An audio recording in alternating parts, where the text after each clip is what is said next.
My name is Benjamin Law, and I'm really stoked to be here with you all tonight on the beautiful lands of the Gadigal of this great Eora nation.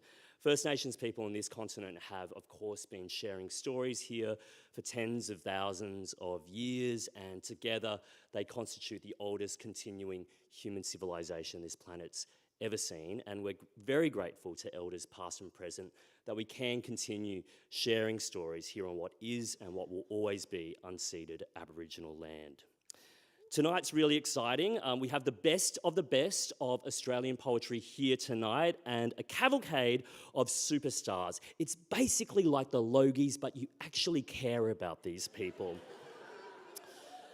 Now, to welcome us to country is a member and cultural representative of the Metropolitan Local Aboriginal Land Council, the traditional custodians of the land, air, water and culture within their boundaries, a member of the Stolen Generations and a member of the Gamilaroi Nation. Please join me in welcoming my mate, Uncle Michael West.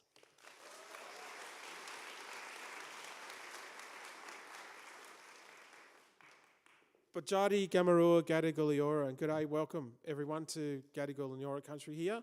And it's great being here, and I think it's so important that we do have poetry, the arts, and the arts, you know, have played a very important part in our lives when you think about it.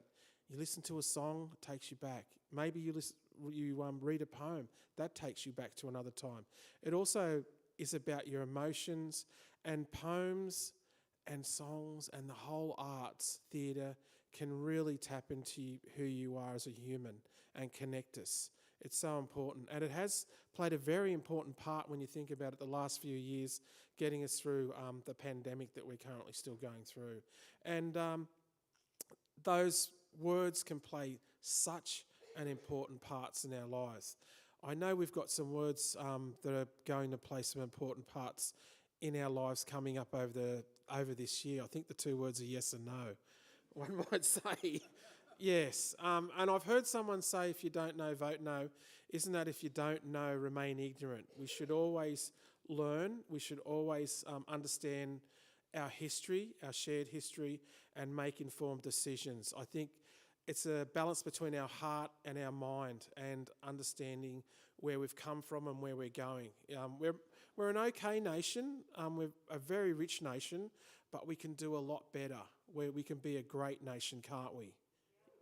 Yes.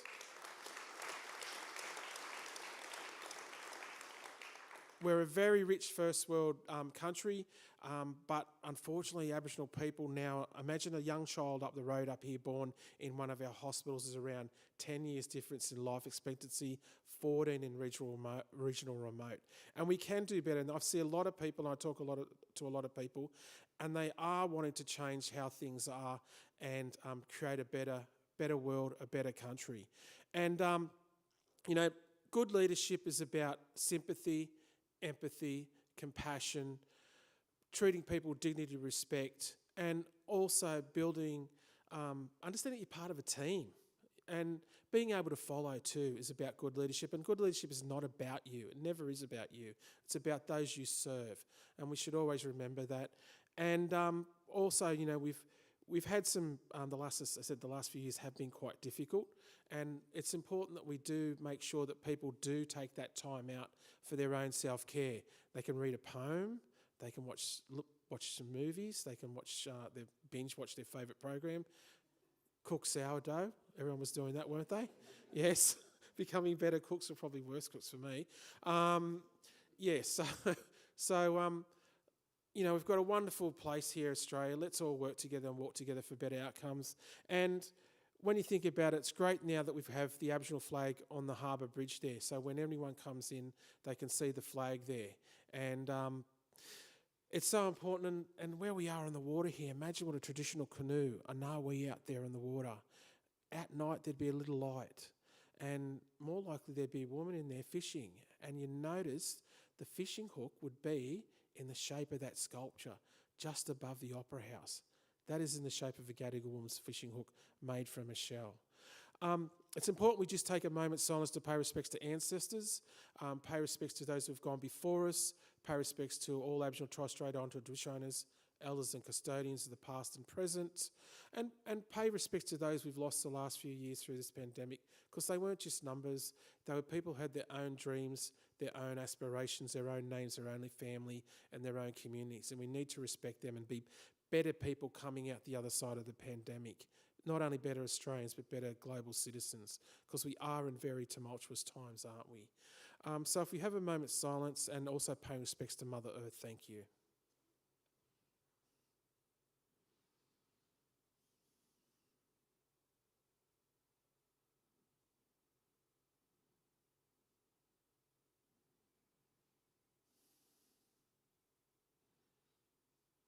We have those three beautiful waterways, those rivers, Hawkesbury, Nepean and Georges, which are the aquatic boundaries of our nation.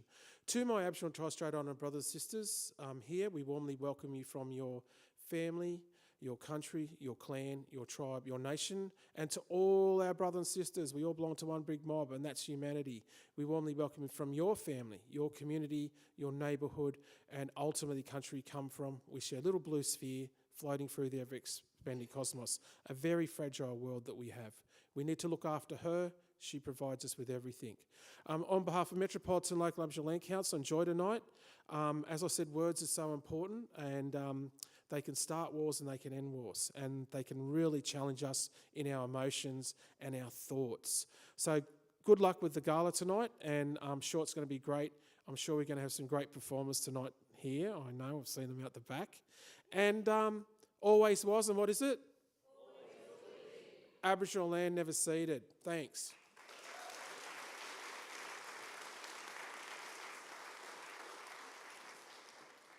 Thanks so much, Uncle Michael.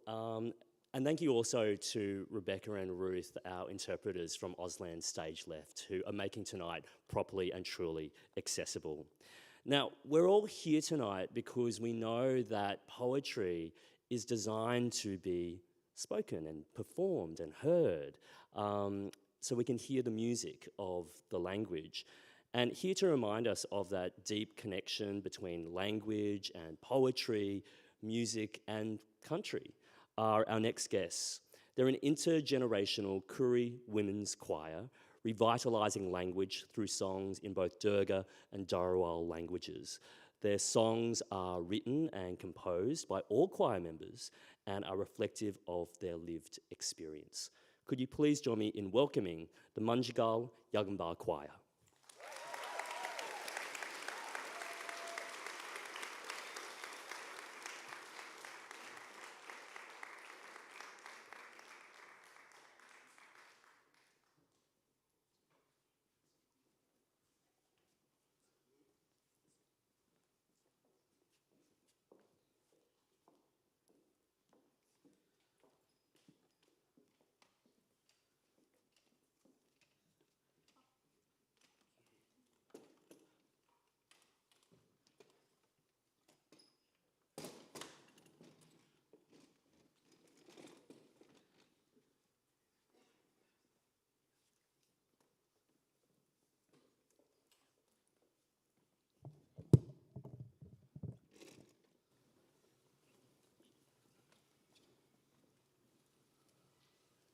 Hello everybody and welcome.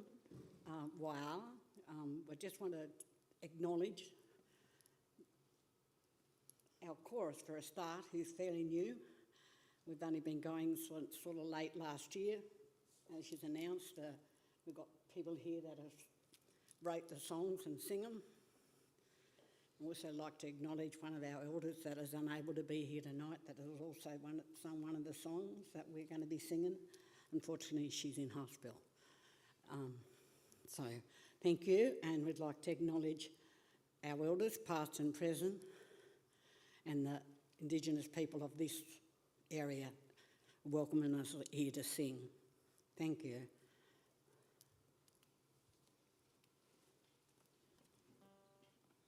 Wallawani everybody, my name's Charmaine. I'm a member of the Mudjingaal Yangamba, and it's just fantastic to be here. We can't see most of you, but that's fantastic too. I just want to say our first song is called Mudjingaal, and this is a song that was made and written by our choir, but also our auntie Chrissy Finney here, so give her a round of applause.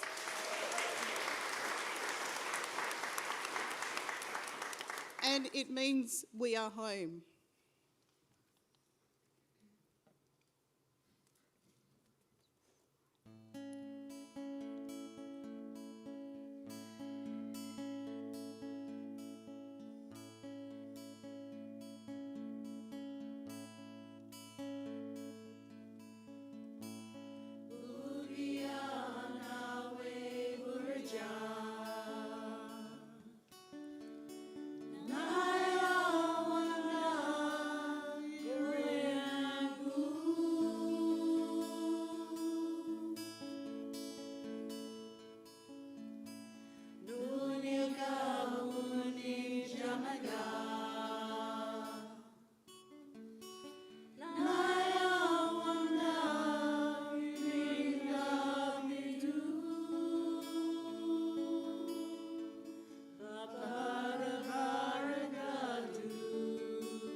Wasn't that sublime? And if you loved the Mudjingaal Yaganbar choir, that is probably not the last that you're going to hear from them tonight.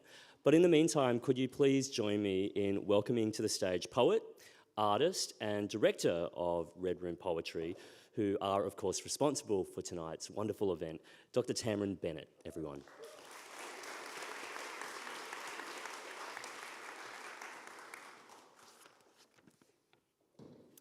Thanks, Ben, Uncle Michael, the choir, our special guests, our poets, Minister Burke, and all of you for gathering here with us on Gadigal land or tuning in tonight to celebrate Poetry Month and 20 years of Red Room poetry.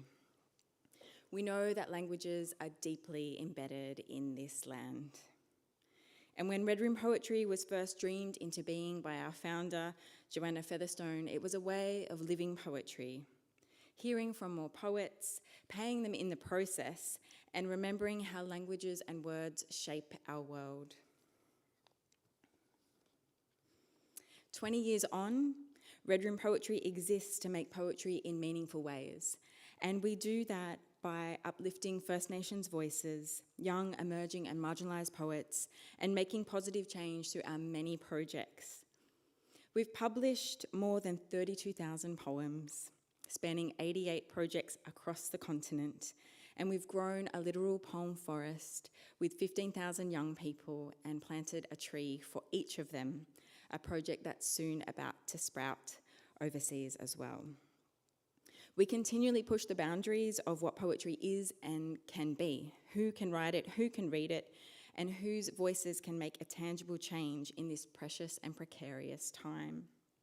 Our aim at Red Room Poetry is always to make poetry accessible, relevant, visible, and participatory for as many people as possible. And that's especially true of Poetry Month, with hundreds of artists and events like this one in every state and territory throughout August. Some of the poems you're about to hear tonight have found their way into this collection, A Line in the Sand, 20 Years of Red Room Poetry, published with the fantastic Pantera Press. We really encourage you to get a copy for yourselves, your pets, your English teachers, your friends, your neighbours, your street libraries, or for anybody in your life who needs the light that poetry shines. Poetry means something different to each of us. It's the lines that we walk and sing. It's the lines that we hold close, those that we traced and travelled to be here together tonight. But before I share some lines from this collection, it's essential to thank those who have made Poetry Month and Red Room Poetry possible. Our tiny yet mighty Red Room team, who make events like this possible across the country. Our board and our wisdom circle, and the poets who we work with across those 20 years, and many who are here tonight. Our generous and humble patron of Red Room Poetry, who has been there with us from the start and has helped to grow that poem forest. Our founder, Joanna Featherstone, Jeff Ainsworth AM, the Oranges and Sardines Foundation, the Australian Government, and we welcome Minister Burke, who is also going to share a poem. Create New South Wales and John Graham, New South Wales Minister for the Arts, Creative Partnerships +1, City of Sydney,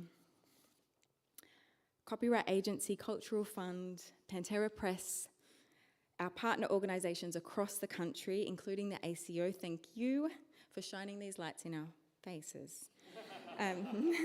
Mr. Brett Walker AO, SC, and many other generous individuals in and beyond the room tonight who support the spectrum of work that Red Room Poetry does, whether it's poetry in first languages and revitalising language with elders, custodians and young people on country, or writing in resistance, working with refugee communities. Your support makes these things possible. We hope that you'll continue to support us and that new friends will join us, not only for these 20 years that we're celebrating, but well into the future. So with Ali Cobby Eckermann's blessing, I'd like to share a poem, the title poem from this collection, A Line in the Sand. Sand, pulse, footprint, track, dance, dune, walk, bone, skin, grass, sand, alive, sit, burrow, imprint, soul.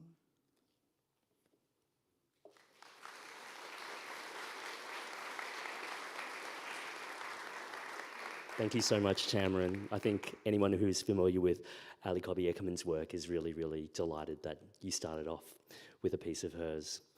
Our next guest is a giant in Australian journalism.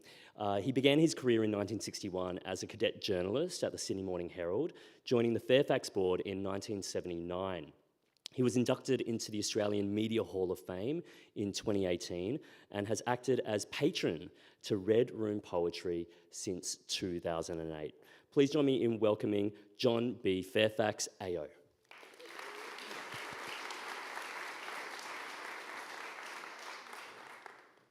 Well, thank you very much. Minister Burke, Minister Graham, Tamron Bennett, Joanna Featherstone. So I suppose you all think you're pretty powerful, don't you? But let me say this, there is nothing more powerful than poetry. But I'm delighted to be able to just stand here for a few moments and say and recite a few words, because my journey with Red Room has been a fascinating one, and it's been rewarding, and I've watched poetry find a place in the lives of not only poets, but hundreds upon hundreds of young people, whether at schools, in institutions, or across the spectrum of our country, and especially engaging First Nations people in such a positive and creative way. And I endorse what Tony Burke has said. This is a very uplifting and inspiring way of starting every day to read a poem. I don't do it, but I'm going to now.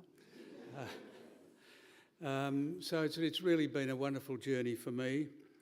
And Tamron succeeded Joanna Featherstone as Artistic Director, and both have been a joy for me to work with, but especially Tamron in recent times in developing the poem Forest, which she referred to initially at the Mount Annan Botanic Garden, and now spreading to the Botanic Gardens in Wollongong, and indeed across the entire United States with the Turnaround Arts program of the Kennedy Centre that uses the arts to create success in public schools.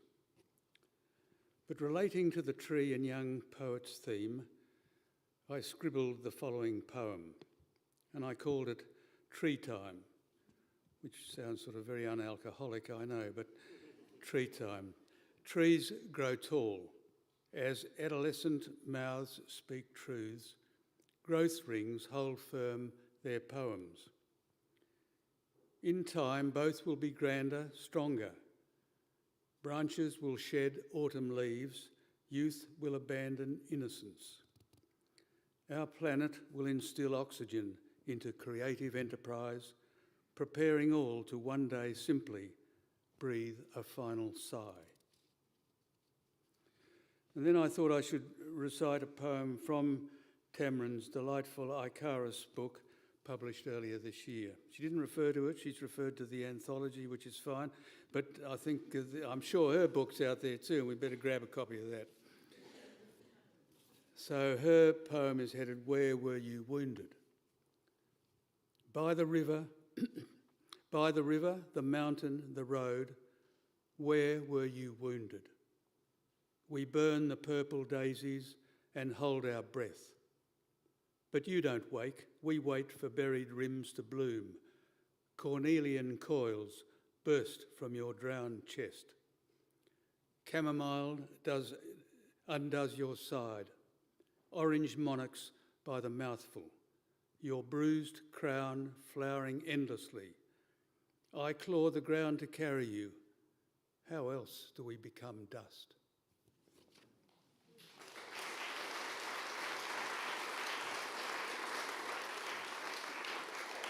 Thank you for bringing that beauty onto stage, John, and for supporting Australian poetry too.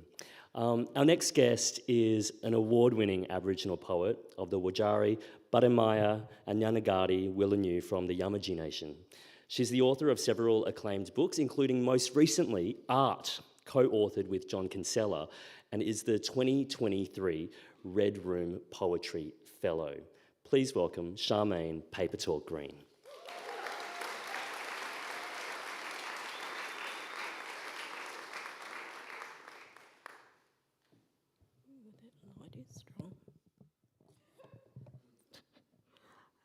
I'd first like to dedicate my poetry readings tonight to the late Noongar storyteller and poet who passed away last week, Alf Taylor, and he will be surely missed for his many yarns and just for his strength on being a Nyunga storyteller in Western Australia.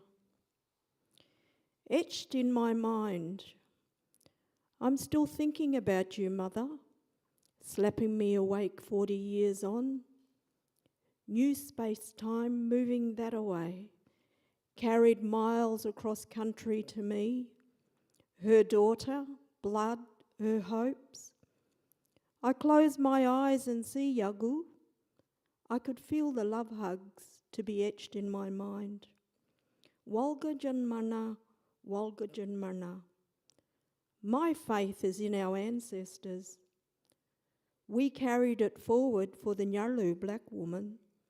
Storytellers would emerge, our many matriarchs made us. A woman's daily dance for good. I crouch in your shadow of awesomeness. You still had records to monitor your life. No dissolving and disappearing for everyone. Like a young mother carrying her baby, you carried and carried. Powerful energy in me and is me. We can stand our ground because of her. The next one is Mindabarna.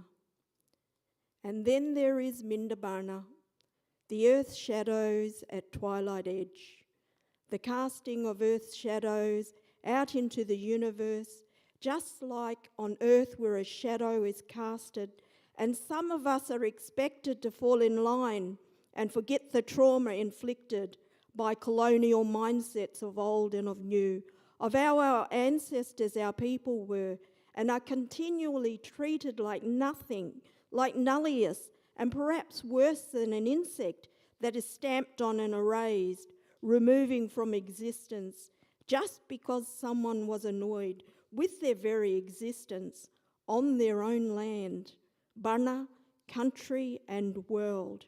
And then there is Mindabarna, the earth shadows at twilight edge, the casting of earth shadows, where shade is thrown into the life of Yamaji who want to sparkle like the Bundara above in dark sky. Society racially profiles from every corner, just watching every movement on streets, in shops, at work, out socially, even those who have no business doing so, yet some feel privileged to do what they want because they think it is their world alone. And they are the absolute rulers, while Yamaji continues to admire the night sky and its many stories above, picking out Bundara as a loved one, now gone and forever looking down. And then there is Mindabarna, the casting of earth shadows at twilight's edge. Earth shadows visible, fringe hanging at sunset and sunrise. And many things can happen in the shadow of life. Make sure you lift the fringe and really look. Thank you.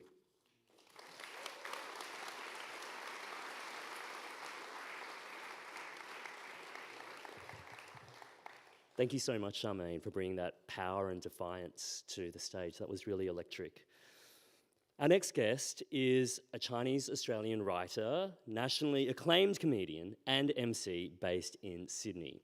She is a wordplay and pun-loving food enthusiast and presenter of ABC TV's Chopsticks or Fork, which was a 6-part series about Chinese restaurants across regional Australia. She's also one of this year's Poetry Month ambassadors and recently fought on stage with Lee Sales for the title of Annabelle Crabb's best friend. It's a long story. Please welcome Jennifer Wong.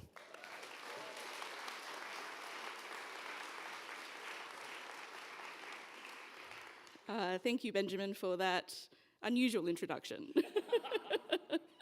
This poem is called Hi Mum, It's Me. In 2022, Australians are believed to have lost over $7 million through the now notorious Hi Mum text scam, which dupes victims into sending money to cyber criminals posing as their children. SBS News. Hi Mum, it's me. your child, who you gave birth to all those years ago.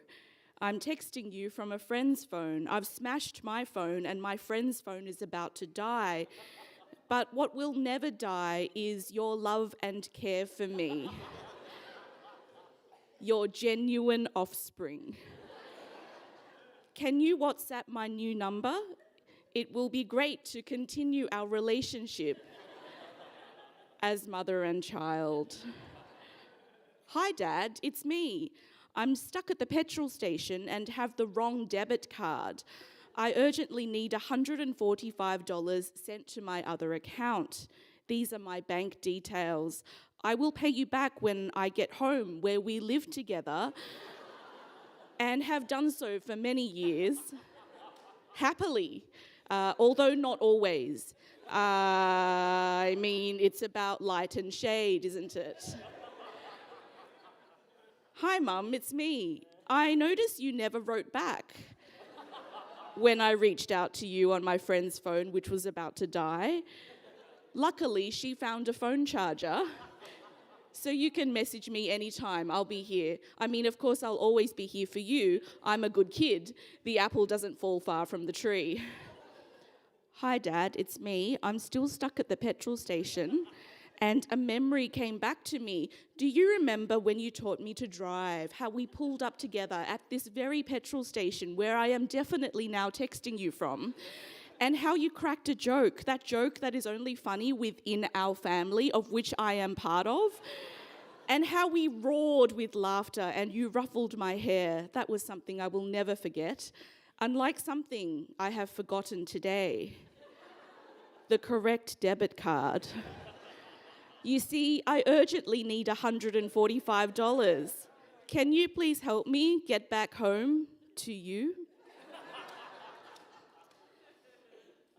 Hello, I'm Jennifer Wong. I'm a writer and comedian, and I'm also the curator of In Other Words, which is an Asian Australian Writers and Ideas program, which is part of AusAsia Festival, which is held in Adelaide in November. That's a lot of information.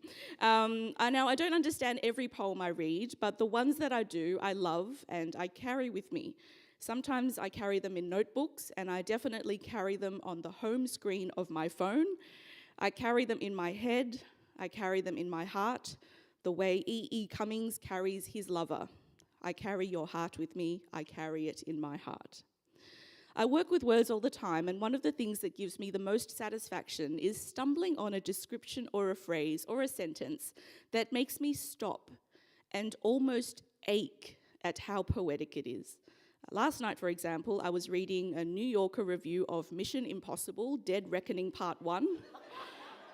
That title is almost as long as the movie, where Anthony Lane compared Tom Cruise to Buster Keaton. This is his description of the oddly formal way that they run. Quote, torso held upright, like that of a waiter with a tray above the pumping pistons of their legs, unquote.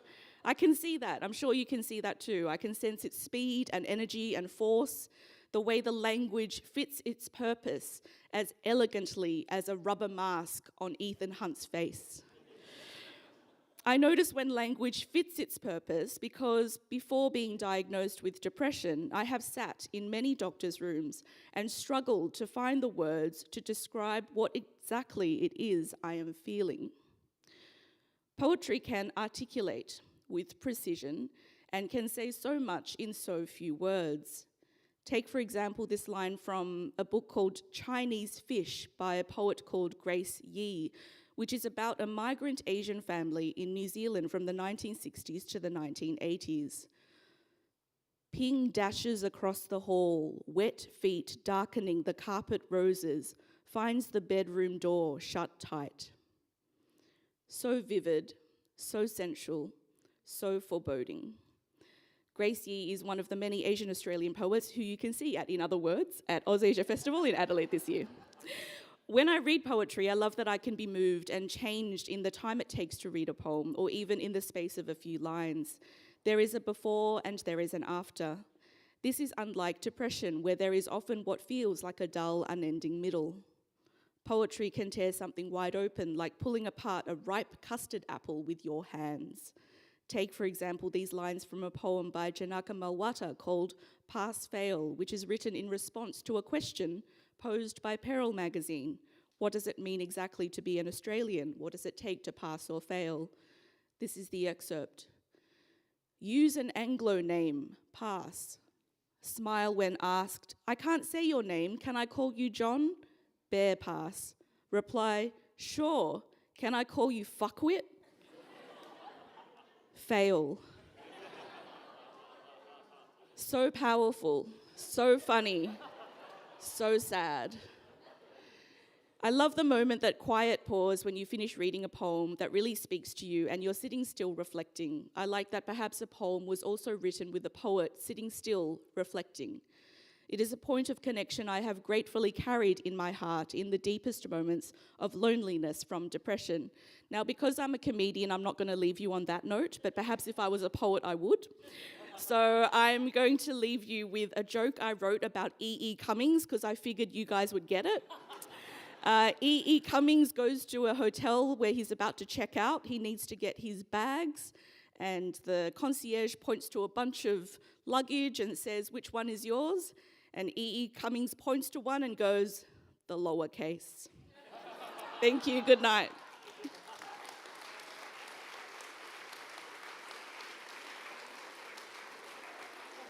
Jennifer Wong, everyone.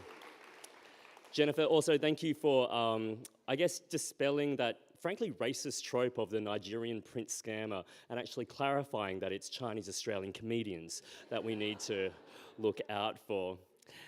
Our next guest is a Wiradjuri poet and artist based on Gadigal land in Sydney. Their writing and art has been widely presented, performed and published nationally and across the globe. Their first poetry collection, the best-selling How to Make a Basket, won the David Unipen Award. Give it up, it's Jazz Money.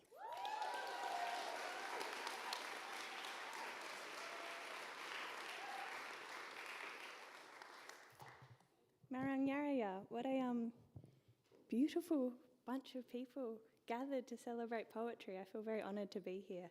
I'm very grateful to be here on beautiful Gadigal land. I am going to read from this beautiful book that I think you can buy in the foyer, A Line in the Sand, and I'm really, really grateful to Red Room for having me in this beautiful collection. Even my mum was like really impressed, and she often doesn't understand my job at all, which is fair because I don't either, but she was like really impressed by this one.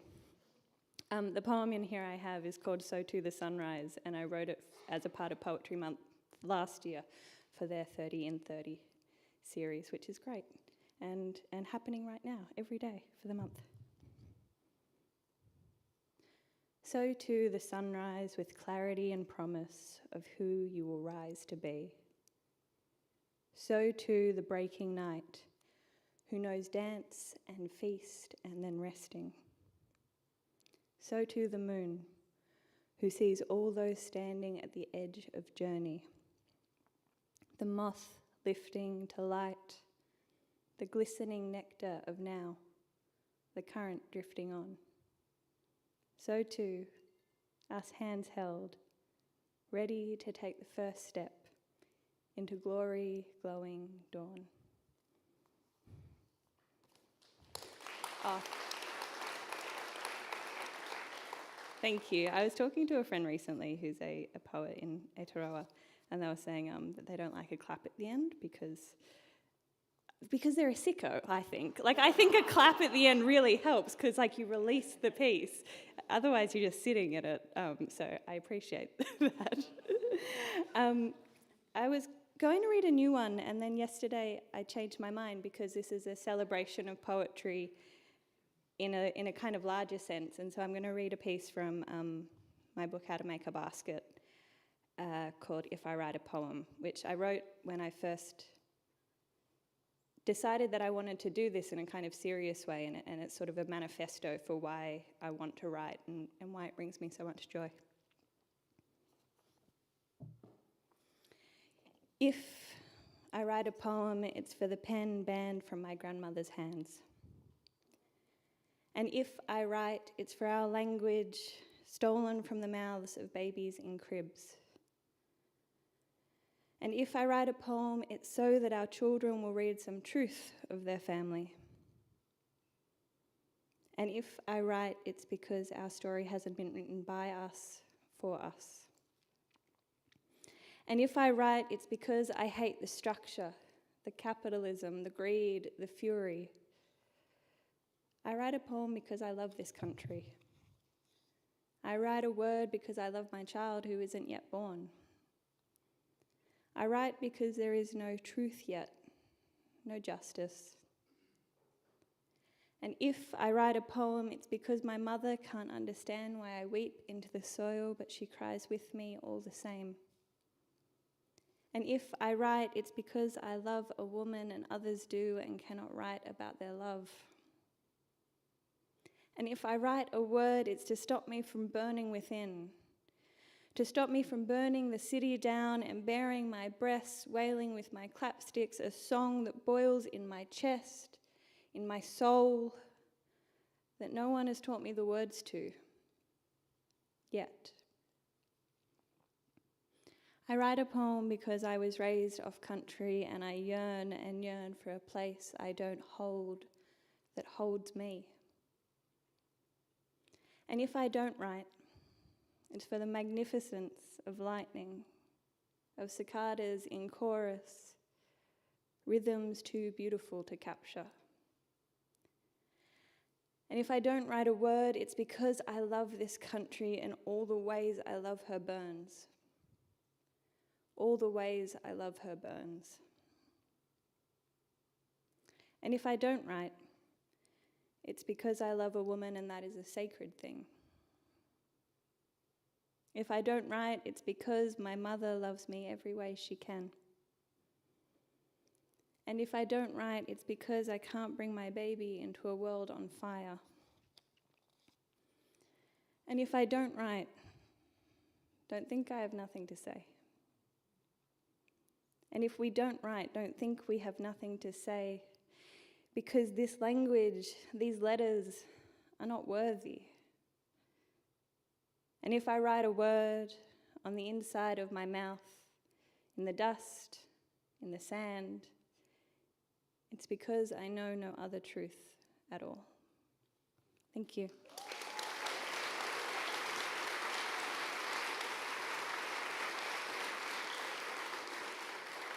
What a knockout, right? Jazz Money, everyone.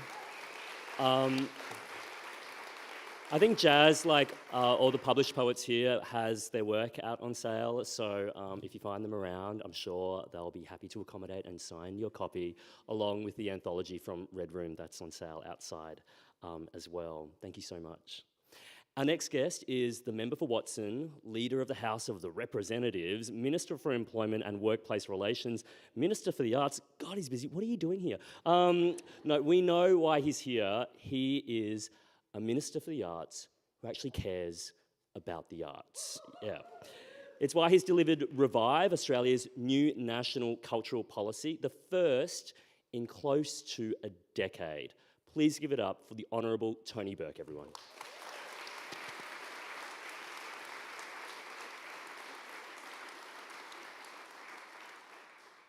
Thanks so much, Benjamin, and thanks to my Uncle Michael for the welcome. We go to so many events where you're welcome to country. I think sometimes we don't take a moment to think how precious that is to be welcomed. Like, you think of all the things that could be said, and event after event, the opening words are simply welcome. If Australia approaches decisions later this year with that same level of generosity in return, there's a lot of good that can be done as these weeks go on. A lot of good that can be done. I've been reading a poem every day out loud since I was 17. I had an English teacher suggesting it was a good idea. I've missed a few days here and there, but basically every day I've done it out loud. This is my first time in front of a microphone. The room is normally closed. The one exception was when when Kevin Rudd was Prime Minister and I became Minister for Agriculture, and all the public servants were talking constantly in acronyms. And the only way I found that I could stop the acronyms was I would put one of my poetry anthologies in the middle of the table for the meeting. And I'd say, it's all good, whoever says the third acronym can read a poem to the group. And I figured I couldn't lose because I hate acronyms, love poetry, so no matter which way it turned out, it'd work. Until I became Minister for the Arts in 2013, because the arts bureaucrats saw an opportunity and used as many acronyms as possible. We got very little done for a while and I had to ditch the rule. So that was, I sort of had 5.5 years where we were reading poetry out loud to each other occasionally. But in my job, you can get completely imprisoned in a world of non-fiction. And I spent a lot of time talking to Paul Keating, and Paul and I, we spent a little bit of time talking about policy, but we gravitate very quickly to the arts. And he'll always talk about his best creative work was done to Marla. And if you want to do more than just deal with the available policy options, if you want to in fact do something creative, then where's the creativity going to come from unless you let it in the door? And those brief moments each day, like at the moment at home, Jazz Money's book that she just read from is the poetry book at home at the moment in my office here in Sydney. It's Sarah Holland-Batt's the Jaguar that I've got on my desk there. But those quick moments where you can be transported so quickly, and tending to read a different poem each day means you start reading out loud not quite knowing how your voice will feel by the time you get to the end. It's completely affected me in a beautiful way throughout my whole life, and I think a whole lot of the best policy work that I can look back on must have been better because creativity was allowed in the door. We've now got a policy as a government, Revive, as Benjamin just mentioned, in the hope that we can elevate the place of creativity and culture in the whole nation. That's what we want to do. And when we did that, one of the measures that was there, that will happen when Writers Australia is established each year, is that Australia will join those nations of the world that has a poet laureate. A poet laureate.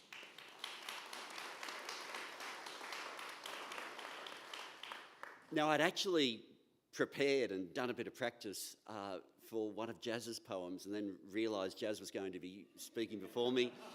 And as it turns out, the first poem Jazz said was the one that I had thought I would do. So I found this out and I've worked my way through a few different ideas.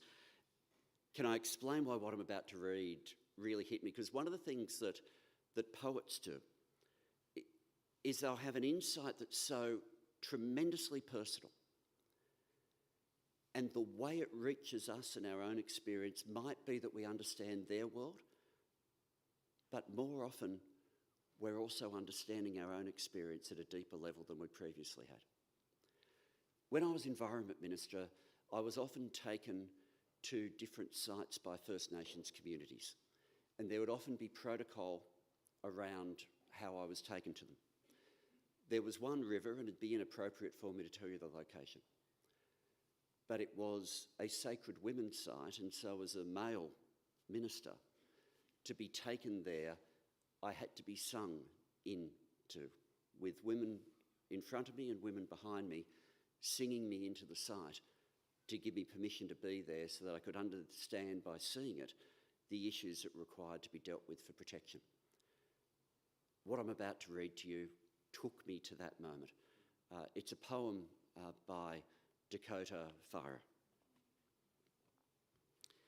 and it's called She-Oaked Shores. And I am indeed now reading this one out for the first time ever. Somewhere in between beginning and end, are shaded beds on sacred bends, made in layers of leaves resembling strands of ancient sacred ladies, where sweet waters ebb and soft northern winds blow. faceless maidens bellow, my arms and Nawi follow, as their rhythm sing me home upriver. Here, spirits creep amongst echoes, keep dry eyes on sweet water's tides, watch them rise before I fall, for saltier waters dissolve river borders, for once stay on course. In branches, old law women call, guiding my oars towards she-oaked shores. Wrinkled bark mimics brown skin, carved marks reveal maps of kinship, names, voices and stories, all told in sacred song, and grandmothers of she-oak hold sacred bends strong. Singing recedes from the tips of her scale leaves down to a humming heartbeat in the earth beneath my feet. Grandest mother, I'm sorry we never had a chance to meet. I'm sorry your roots are far deeper than mine. For now, I hope this bed of tears will suffice. So swallow me at the end of every apology and embrace my body in the roots of casuarina. Melodic, medicinal symphony of timeless ancestress. My name has been sung, her for eternity. She-oak, she knows what is done and yet to come. Earthen maternal sounds of her soft wind song sing me into the ground, upriver, where my bones belong.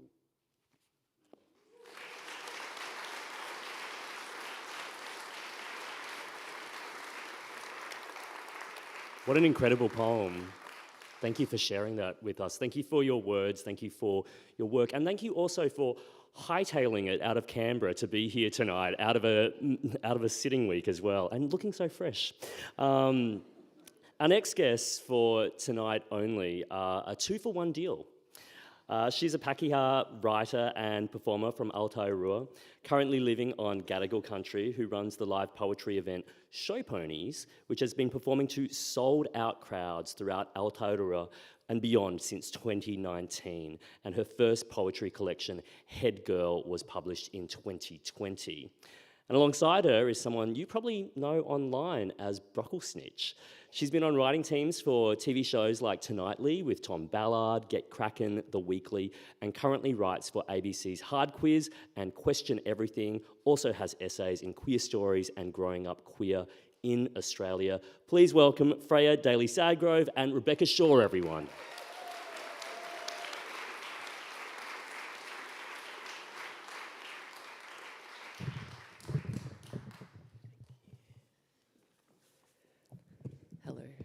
Hello. Right. Kia ora. Let's just do it. Let's just do it. The epic highs and lows of high school football. Oh, Riverdale. Oh, Riverdale, American supernatural horror crime drama television series based on the characters of Archie comics. Oh, Riverdale, streaming on Netflix. Riverdale, we are compelled to toot our horns for you every day and to everyone we see. Oh, Riverdale, we are cuckoo bananas for you, obvi. We cannot stop this tooting. We feel an evangelical thrill. When other people say, "That's so cringe, ha ha ha ha," and literally, what is even going on? And ma che cosa è successo? È ridicolo ormai. It only strengthens our conviction. It is but juice for the muscles of our devotion. Look how they ripple and glisten. Riverdale, you are so sexy and underappreciated, like an amazing woman. Your unsubtlety spectacular, your absurdity heroic, your unseriousness as necessary as fist-fighting a bear. Your vibe, impeccable as a ponytail, but not just any ponytail, Betty's ponytail. which is to say beyond reproach. Riverdale, you are unparalleled, in fact, fully perpendicular. Alone in a field and still forging ahead with a mad compass. Riverdale, you are unbothered, lawless, shaking loose from the universe. Oh, Riverdale, you are so special and different, like an LGBT. Riverdale, when Betty's mother and sister and Chad Michael Murray as the organ harvesting cult leader Edgar Evernever sat Betty down at the Sisters of Quiet Mercy. Previously a home for troubled youths run by corrupt nuns, but now the headquarters of Chad Michael Murray's organ harvesting cult. And told her she had the serial killer gene. We had to pause to be amazed. We had to light a little candle and give thanks. Riverdale, when Cheryl threatened her mother with fistfuls of honeycomb, saying, "Begone from my temple, for I will smite thee, for I am Cheryl Blossom, queen of the bees." We held hands on this dreadful couch and smiled the smiles of two girls with no bad thoughts at all. Riverdale, when the devil said, "I go by many names. Today, it's Mr. Cypher. You can call me Lou," and then handed over a business card that read, "Lou Cypher." Our brains descended gently into warm sauce. When Tabitha drank a milkshake out of the actual Holy Grail, oh Riverdale, for real. Riverdale, oh Riverdale, amid this disappointing life, we are undisappointed by you. Every day with you presents new stupidities, more delightful than the day before. Every day we have to blink at our good luck. Every day we have to shake our heads in wonder, look at each other, nod once, reach under the couch in tandem and bring out the horns. Woman, take my hand. To the rooftops. To the rooftops. To toot to it again. toot it again. Thank you.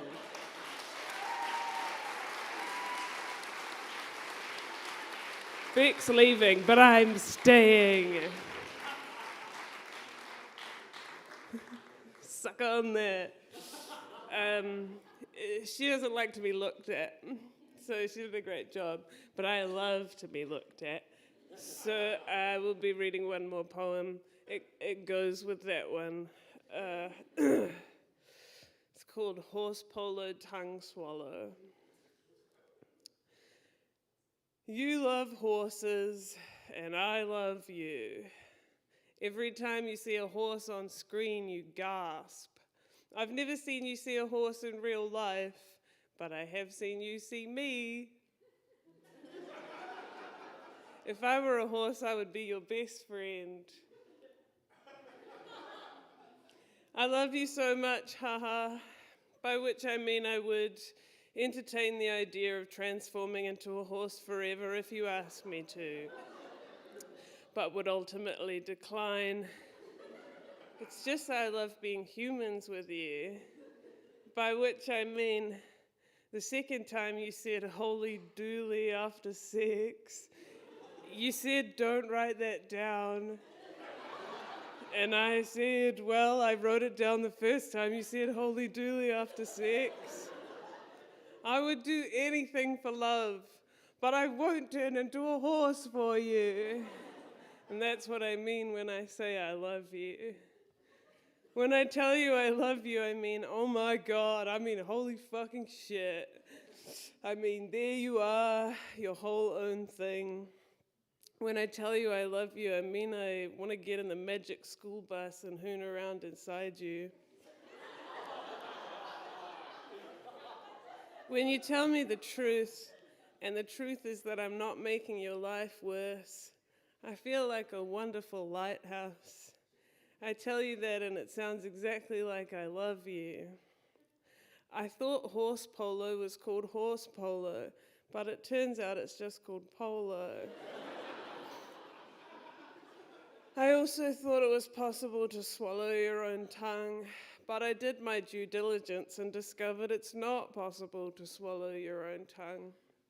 I'm kind of bummed, because the exact feeling I have is that this is horse polo and I've swallowed my tongue, and I can't speak, and I'm reaching for a way to communicate, and all I can find is this fucking business card that says, Rebecca Jane Shaw, I love you.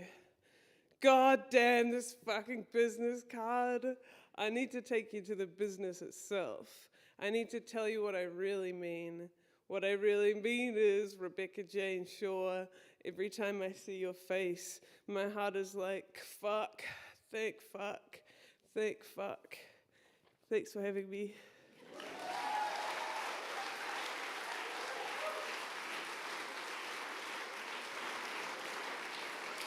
Freya Daly Sadgrove and Rebecca Shaw, everyone. Holy dooly. I don't think I'm going to see the Magic School Bus the same ever again. Sorry, that's the first time I've actually screamed out in a poetry performance. Oh my God! In the middle of it, that was a gift. That was a joy. And also, thank you for giving us the most absurd, horny poem about the most absurd, horny show in existence, which is Riverdale. Our next guest is one of Australia's most versatile performers. His extensive career covers theatre, live concerts, cabaret, film, I'm running out of fingers, and television, resulting in multiple Helpman and Green Room Awards and an AFI Award nomination. He's a national treasure and a queer icon. Give it up, it's Paul Capsis.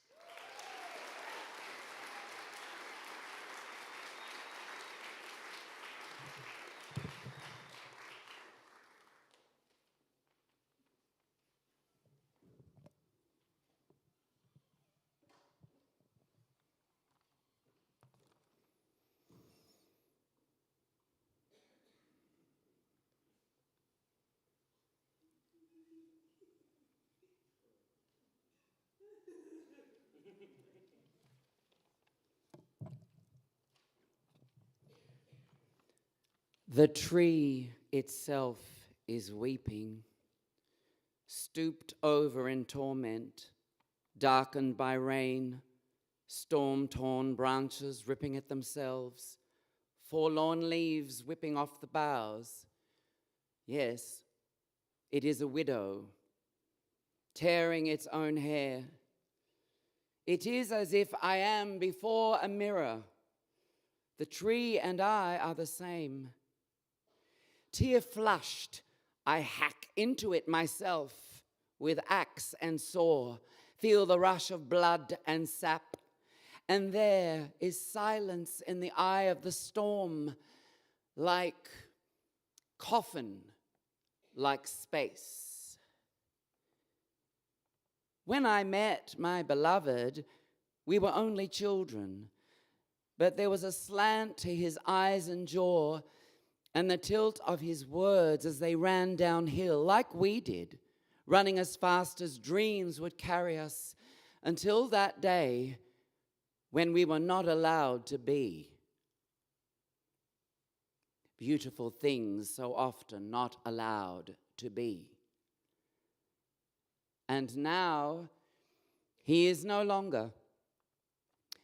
So I create this beauty in secret, this ode to he I loved, to a love buried and forgotten. I whisper his name to the wood as I carve it, plane it, lathe it, smooth it, varnish it. My blood shines the grain scarlet and gold.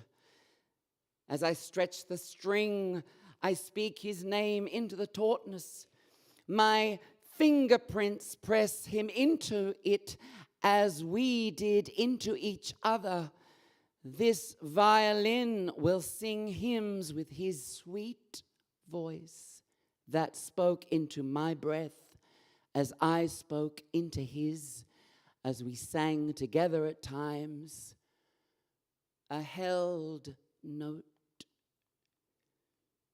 May it sing with the voice of he, of me, of our breaths interwoven. May it speak with the voice of the wood, of the generous earth from which it sprang, with the voice of God above, who creates all things fashioned of pain and beauty. But this beauty I cannot keep. I must sell this violin, vessel for my love and torment, to you, the violinist who will take it across the seas, where it will then speak a new story, larger even than the story that created it. Perhaps I will never see this instrument again. I know it. Play it for me now. One first time, one last time. Play it for me now. I want to hear with whose voice it will sing.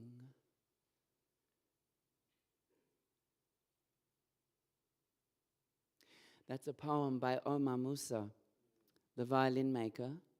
Omar was commissioned to write this poem for the opening of this very venue for the ACO, Australian Chamber Orchestra. I think it was a year ago, maybe a bit more. I was here doing this poem with the orchestra, with Richard Tognetti leading the orchestra around me, and they played this really dramatic music, which I was living for. But there is a little funny story about Omar Musa, who I'm a huge fan of. First saw him on Q&A and blew my brains. But the thing is, I met Omar many years later, and he said to me that back in the 90s, does anyone remember the 90s? If you do, you weren't there. No, anyway, I was doing a cabaret show at this a cabaret venue in Queanbeyan, and Omar, his dear mother Helen, dragged him to see my show when he was 12. I was doing impersonations of dead women singers to backing tapes. And every time I see Omar, he reminds me of this. Thank you.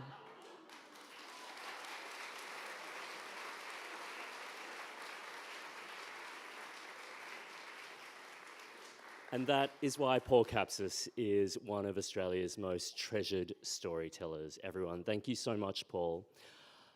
Our next guest is me, actually. They've slotted me into the lineup, and I was actually a little bit nervous and embarrassed because I'm not really of the poetry world, but I'm a little bit like Montgomery Burns, and it's just like, I don't know art, but I know what I hate, and I don't hate that. I'm kind of that vibe, and you know, usually I like to use humour as a bit of a shield, but I wanted to present something serious tonight, and part of the work that I've done in the past has been about moral panics that tend to take Australia over, and I've been reflecting on a few moral panics that have been brewing in Australia over the past few weeks and months, and they're usually around to do with sex and sexuality and queer people, and I think they're kind of all related, actually, that kind of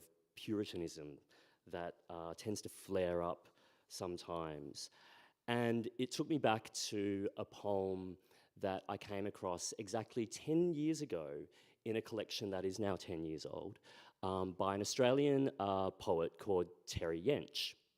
And I didn't know Terry, but he passed the book along to me and asked if I would review it, have a look at it, see what I thought. And as soon as I read this poem, it just detonated something in me. It's so short, it's so effective, and I think it encapsulates the power of what poetry can do. And I think the other thing that it does is it reminds us that so much of the moral panics that start around children are the fault of the adults. Just a heads up, the title of the poem contains an anti-gay slur, but it's okay, I can say it. Faggot, a review. That's what he calls me as I leave the cinema. After the shock of its opening, his mouth closes its curtains on a single credit, makes for the exit. From beginning to end, there's nothing to substantiate the action.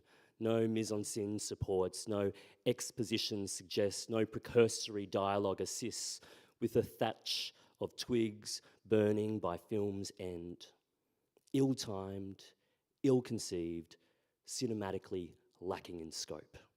Script poor, underwritten, overstated, assaults audience with its ignorance. This reviewer was not entertained by its violence. Formulaic, cliche, one could produce it with no thought at all. Homophobia, no stars, now playing on the smallest screen in the multiplex, his son.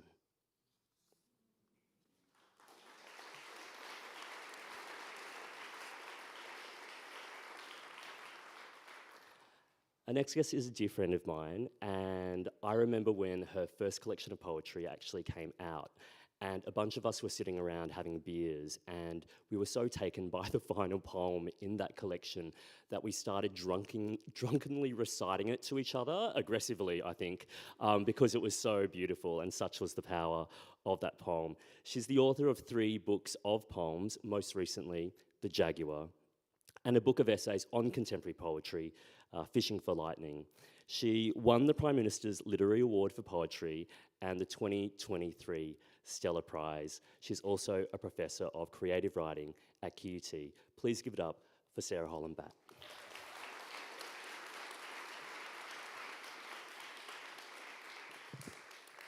Thank you, Ben. I'm sad you didn't drunkenly recite that poem tonight. That's a missed opportunity. Good evening, everyone. I'm going to read 2 poems. These come from a book that in large part focuses on the decline and death of my father from Parkinson's disease. And I'll read the opening 2 poems. My father as a giant koi. My father is at the bottom of a pond, perfecting the art of the circle. He is guiding the mottled zeppelin of his body in a single unceasing turn, like a monorail running on greased steel, like an ice skater swerving on a blade. His scales are lava and ember, dappled with carbon. His tail, a luxurious Japanese fan. He is so far beneath the green skin of duckweed, he cannot make me out, or I him. What he knows is shrinking into round facts, days like mossed stones, each the same weight, spears of water hyacinth rising around him like jail bars, reek of peat. He has been down there for years, ancient god of the dark, keeper of the single koan, moving in currents only he can sense, fluent as a windsock. He surfaces 3 times a day when the nurse brings a tray, cold blanched carrot and beef, white sauce fillet of whiting, pound cake. He cannot trust the scratched headlamps of his eyes, so he navigates by feel, angling his huge whiskered head mouth first towards the fork, weaving like an adder charmed by smoke. Then he bites down to find the world suddenly there again, solid as metal and bait.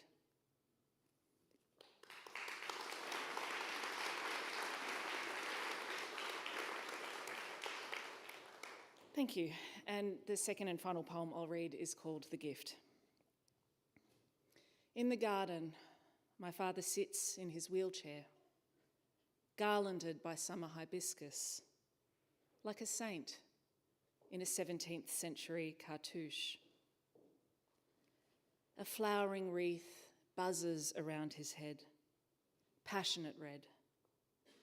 He holds the gift of death in his lap, small, oblong, wrapped in black. He has been waiting 17 years to open it, and is impatient. When I ask how he is, my father cries. His crying comes as a visitation. The body squeezing tears from his ducts, tenderly, as a nurse measuring drops of calamine from an amber bottle, as a teen at the car wash wringing a chamois of suds. It is a kind of miracle to see my father weeping this freely, weeping for what is owed him. How are you? I ask again, because his answer depends on an instant's microclimate. His moods bloom and retreat like an anemone as the cold currents whirl around him, crying 1 minute, sedate the next. But today my father is disconsolate. I'm having a bad day, he says, and tries again. I'm having a bad year. I'm having a bad decade. I hate myself for noticing his poetry, the triplet that should not be beautiful to my ear, but is day, year, decade, scale of awful economy. I want to give him his present, but it is not mine to give. We sit as if mother and son on Christmas Eve, waiting for midnight to tick over, anticipating the moment we can open his present together. First, my father holding it up to his ear and shaking it. Then me helping him peel back the paper, the weight of his death knocking. And once the box is unwrapped, it will be mine. I will carry the gift of his death endlessly. Every day I will know it opening in me. Thank you.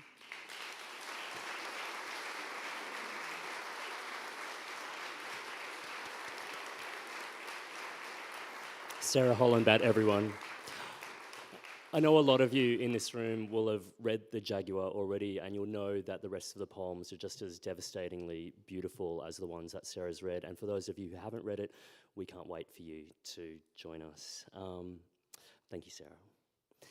Our next guest was born and raised in southwest Sydney with Sikh and Punjabi heritage. He's one of Australia's most respected rappers and producers. He has released 3 acclaimed albums, the most recent being Southwest in 2020, and is one of this year's Poetry Month ambassadors. Please welcome Elvis the Lion, everyone.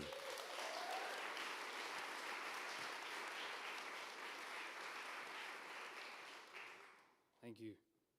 This one's called Just Another Day on Tour. They call me Mr. Scoville, aka 7 Milli.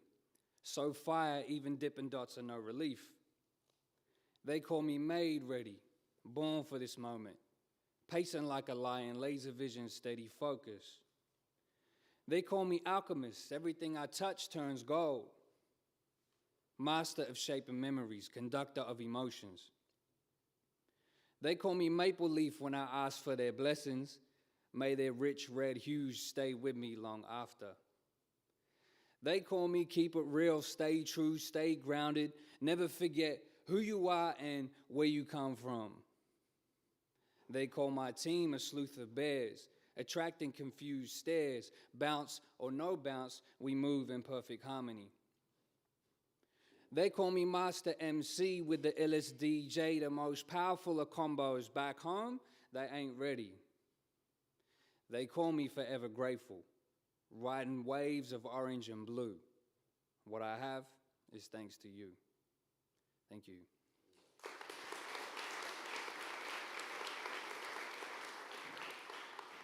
This next one's called Our World.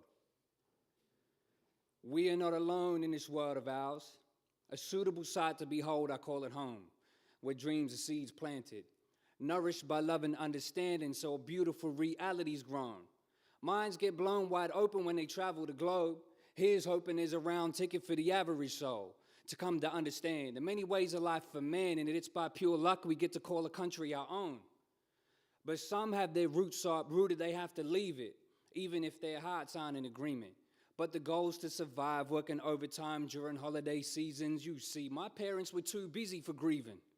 If only you could see them, what they give back to the land that feeds them. Sown with their own hands, opportunities for their children to exercise their freedom, realize our potential and strive for great achievements. To be grateful, I don't need a reason. Born in southwest Sydney, I'm thankful to be breathing. A son of two migrants who arrived as strange visitors in a foreign land and became willing participants. Their culture kept them strong while people dissed their differences, celebrating Vaisakhi while treating us to Christmases. Now our smiles are on display as framed images hanging above the desk where I write this as a lyricist. This is our world. It cannot be taken from me. It cannot be taken from me. This is our world. It cannot be taken from me. Said it cannot be taken from me. This is our world. It cannot be taken from me. Said it cannot be taken from me. Because basically, this is our world. This is our world. Ignorance breeds fear, so I've been told, and fear makes your heart go cold. But there's countless stories that go untold, which make me realize that there's so much in this world I'll never know. Shit. In this world I'll never know. There's so much in this world I'll never know, so I take a look around, soak it in and double down. There's much complexity involved, why do we dumb it down? I get up early morning, yawning as I awake, resisting divisions that make my mental break, fantasizing about a world where equality is realized and there's equity for those whose motherlands are colonized. History repeats, so lying, don't you sleep. Your future's been predicted in a tirade of tweets, trying to succeed in a system not designed for me. The proof's in it every day if you decipher what you see. Some lives are valued more and others are valued less. There's rich and white on one end, on the other's indigenous. Tell me that ain't some wickedness. Nothing to change if we stay focused on our own lanes and self-interest. I don't do politics, so I can't spin it less. Living in a divided world, trying to be divisionless. Shouting at deaf ears in a nation of indifference. Surrounded by man-made walls, we're all prisoners. Trapped in a cycle of common sections and statuses. Void of any compassion, facts, and analysis. Trying to gather up the energy to make it through the savageness. It's a one-way train. I smile and wave at the passengers. Surely there's another way, another path. I was taught that love always wins because hate can never last. And a story can soften even the hardest of hearts. If that's the case, maybe victory's within our grasp. This is our world. Thank you.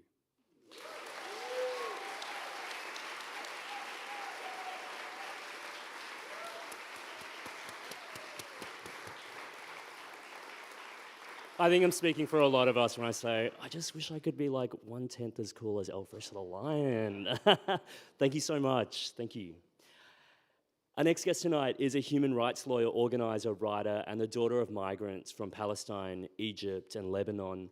She's co-editor of Arab Australian Other, and she's got a big year ahead because her debut novel, Songs for the Dead and the Living, is out through Affirm Press in August, and her full-length poetry collection, The Flotation of Girls, will be out through UQP, and that's just around the corner too. Please welcome Sara Saleh.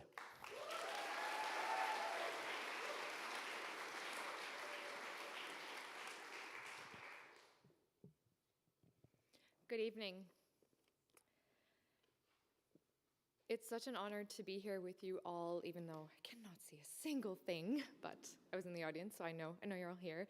And also a real honor to call myself a poet and a storyteller on land where that has happened for thousands and thousands of years before. I'm going to share 3 short-ish poems from the collection that Benjamin mentioned, The Flirtation of Girls, or Ghazal el-Banat. This one is called Progressive, also known as White Lover. Shit. I couldn't tell you what in the internalized Islamophobia possessed me. I just had to find myself a white lover whose Twitter bio read ally, who posted a black tile, who likes his girls copper-skinned, thick thighs, hair unruly. I get the feeling I'm not the first one he's invaded. That must make him an authority on us. Honey, he coos, stop taking everything so seriously. Not everything is about race. Because he listens to Jordan Peterson, who said, it's important to hear all sides equally. Some sides are more equal than others. Cancel culture is a cancer. It stifles everyone in debate. Some stifling is more equal than others. White lover is loud. You have to admit there are some who wrote the system who don't want the Australian way of life. And what about those ISIS bros who hate women? White lover talks and talks over me. See, I'm too close to it. I clearly cannot be objective. He doesn't want my brain, only my acquiescent body. He likes to argue with my jaded Muslim friends. It's important to play devil's advocate. The majority of victims of Islamophobia are women, the news anchor declares. Fourfold increase in reported incidents after terrorist attack. Fourfold increase in reported incidents after terrorist attack. I tell myself this is the last time. I will end things tomorrow as White Lover walks through my front door. One day, it will be him on the front page of The Australian. Hysteria over progressive white man who defends war criminals. One day, it will be him. We run out of town. Thank you.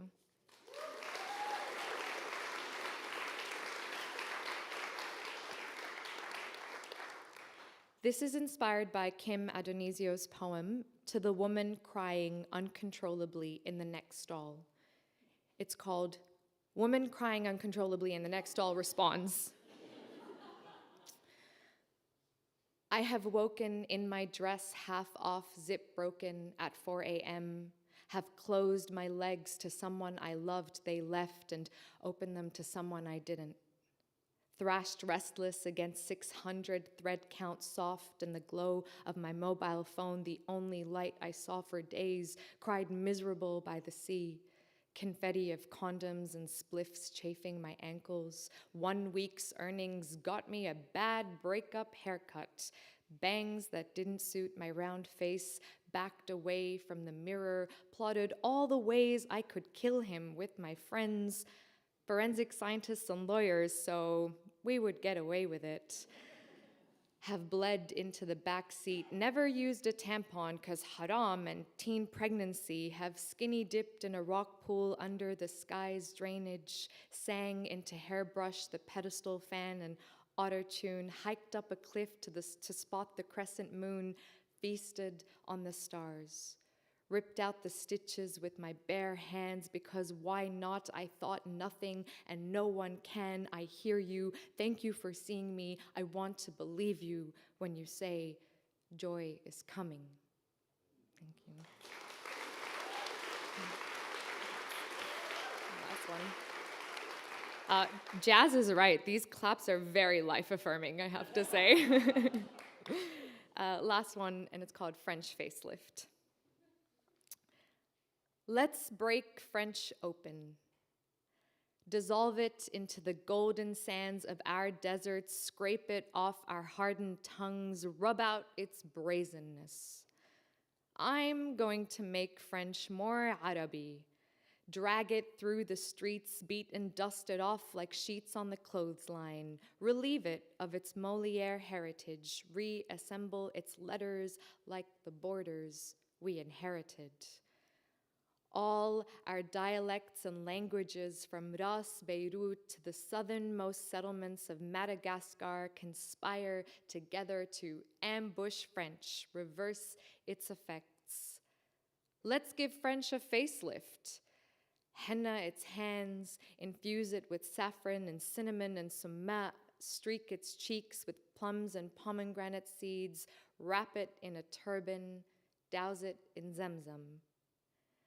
French has never tasted anything as sweet as clotted cream, rose water juices dribbling across French pages, French poetry. French has never inhaled ground coffee this godly or written a ghazal reeling with tenderness.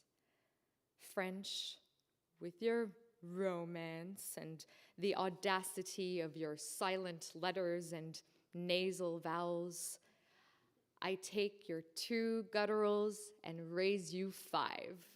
Thank you. Thank you.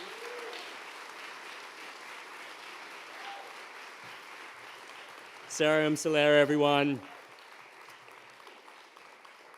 A lot of you are familiar with her work already. You will be seeing that name on the fiction and poetry bookshelves later this year in every bookshop. Thanks so much, Sara. Our final speaker tonight, our final guest, is an award-winning Nigerian-Australian actor, writer, and NIDA graduate. As an actor, she's worked extensively across stage and screen and currently plays the role of Jojo Oba in Netflix's global hit, Heartbreak High. And she'll also be playing Nia Branson in the upcoming Land of Bad alongside Russell Crowe. You might have heard of him.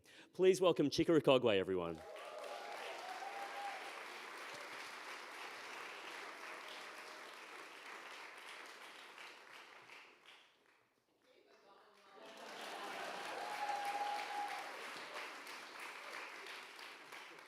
Hello, everybody. Thank you so much for all of the beautiful poets that have already spoken. I'm so inspired. This is not my land, my poetry land, but I really appreciate you having me here. This is My Feminism by Maxine Beneba Clark. The local women's march is pink-dressed, determined, alive.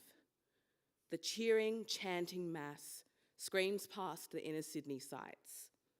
A bold sign sent a crowd, floating up on high, says, "I'll see all you nice white ladies at the next Black Lives Matter march, right? My feminism is intersectional, or my feminism is a lie. 500,000 knitted pussycat hats walk angry calm on Washington. They chant, "We're women, united, will never be defeated." My feminism is the black sister, white cap, fierce as. You know the one. There she is, nonchalantly sucking on a lollipop, while bearing a hand-printed placard that says, "Don't forget, white women voted for Trump." My feminism will be intersectional, or my feminism is done. My feminism does not feature in the suffragette credit roll. My feminism is not a scroll of the places and dates white women got the vote, does not holler across the loud promo t-shirts that say, "I would rather be a rebel. I would rather be a rebel than a slave." My feminism can love Emmeline Pankhurst for what she did and still roll its eyes at Emmeline Pankhurst's phrasing. My feminism can respect Germaine Greer's legacy, but detest her transphobic ways. My feminism will be critical and analytical and brave. My feminism will not reveal itself as white feminism at 13, queer feminism at 25, and POC, Aboriginal, First Peoples, or disability feminism.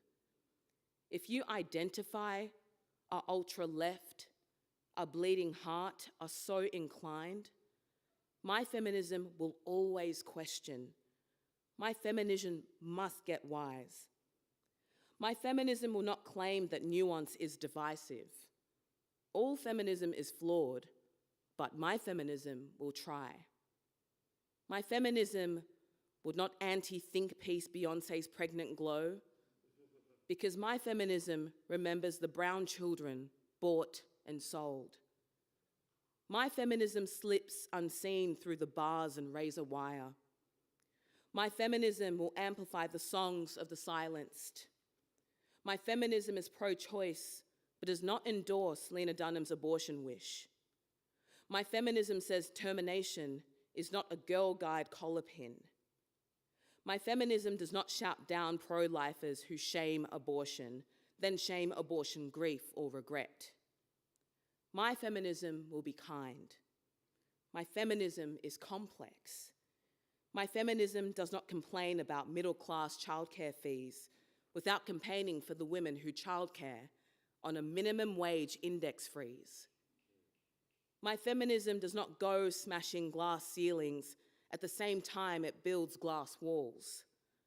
My feminism will be class aware, or it will have no class at all. My feminism screams about equal marriage rights in the country where I live, while in the country of my parents' birth, corrective rape is still a thing. My feminism is fierce. My feminism crossed oceans. My feminism learned to swim. My feminism is uneased by unceded land, was sung by Audre Lorde, knows Wilma Pearl Mankiller. My feminism haloed Harriet Tubman and signed the statement at Combahee River. My feminism says no to no women left behind. My feminism says the strongest will go find her. My feminism's the Underground Railroad out. My feminism will ferry us through all the doubt. My feminism seeks to lift all women up. My feminism must be strong enough. My feminism is strong, fierce, burning, alive. My feminism will be smart, intersectional, and kind.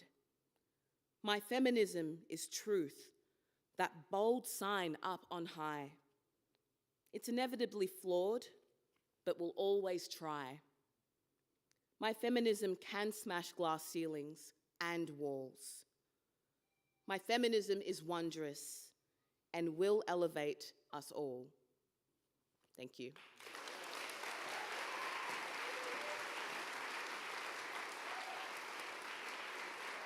Chika Ikogwe, everyone, bringing Maxine Beniba-Clark to the room. Thank you so much, Chika.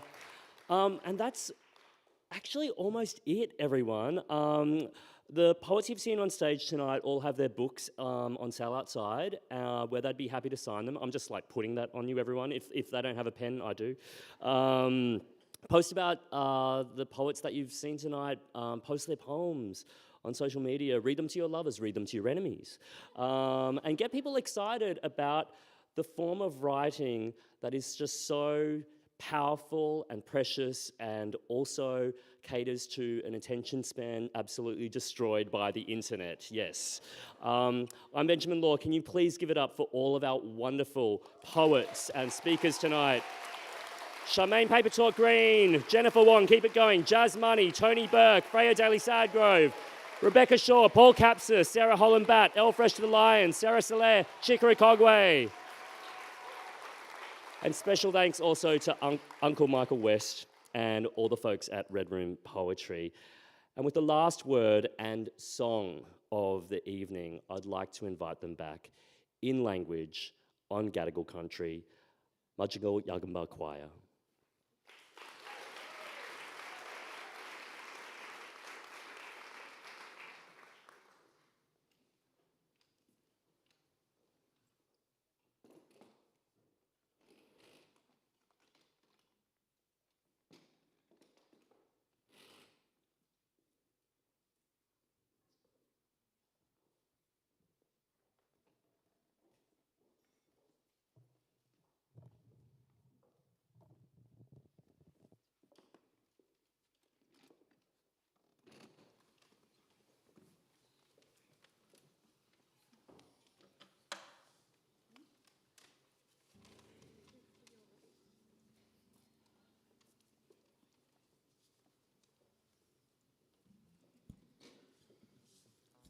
Turn again.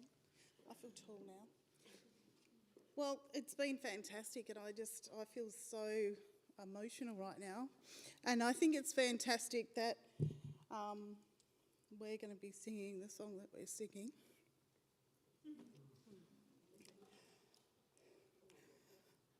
I think for a lot of Aboriginal people, you know, our language has been stolen and oppressed for so long. So it's so fantastic that language is coming back and we're part of that. And I think Jinima Yilliga and it was a group that's helped us start, our Mudjingaal Yangamba group, and we sing in Durga language, as we said earlier, and we also sing in Dharawal, but also in English, because that was the language that most of us have been taught. I say we are bringing back language, and that is such a fantastic thing to be involved in. My grandmother wasn't able to speak her language. It was hidden. She was shamed to speak it. So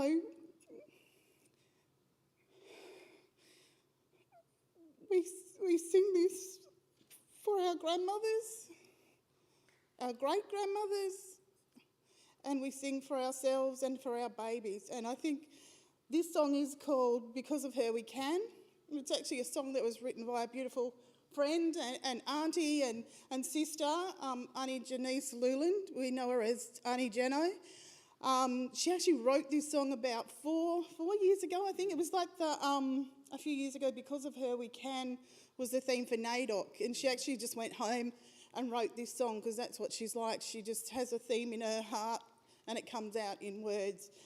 But this year she actually put Durga language to it, and so we now speak and sing in both. So you will hear Durga language and also English. So enjoy this with our beautiful girls here. Thank you.